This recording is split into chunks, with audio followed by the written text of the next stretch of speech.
The End of the War, article number 3, the 3rd of August 1973. What can we expect at the end of the war? Paradise or hell? See Bible, Daniel 9:26-27. And at the end of the war, desolations are determined, and that determined shall be poured upon the desolate. This is like saying, do not expect healing ointment to be poured on the sore that has been made. You will not get healing ointment. Instead, you will get a worse sore with trying to find a job for the unemployed soldiers who are returning from the war zone.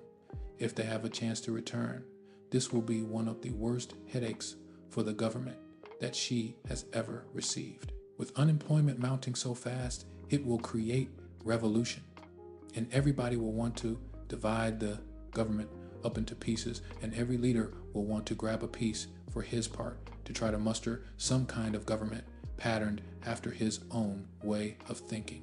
Desolation.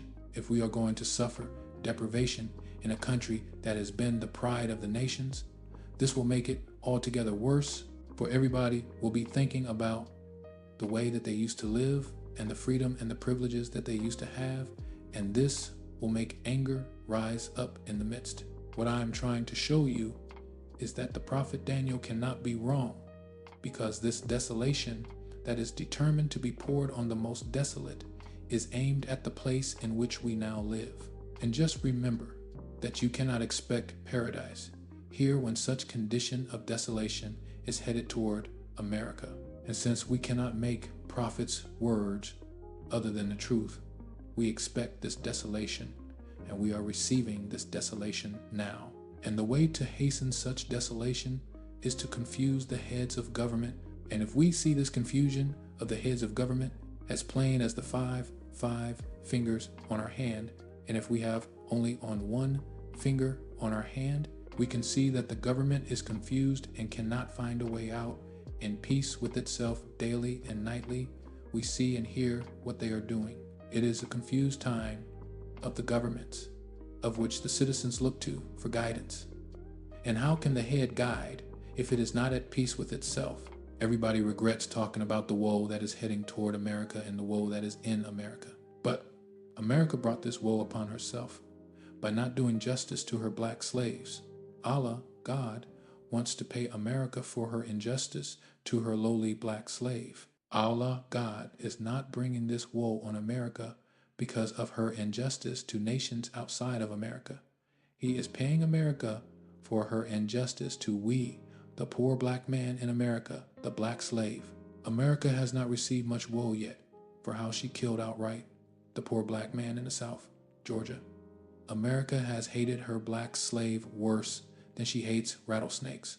America has given her black slave every evil and indecent name that she could think of, while yet her black slave has been her safety ground. America does not want to admit to her trouble, for her black slave is still here. But there will be no jobs for anybody, one calamity after another befalling America.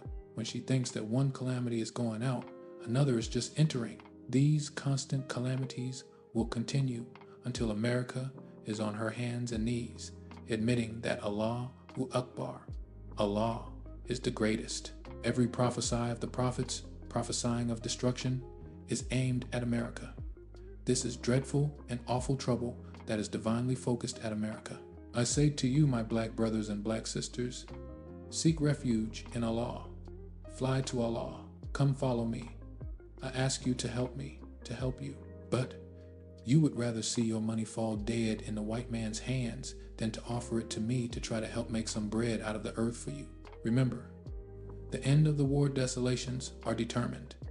Keep waiting with your disbelief and doubt. You shall soon come to know that what Elijah Muhammad has said to you is most certainly the truth,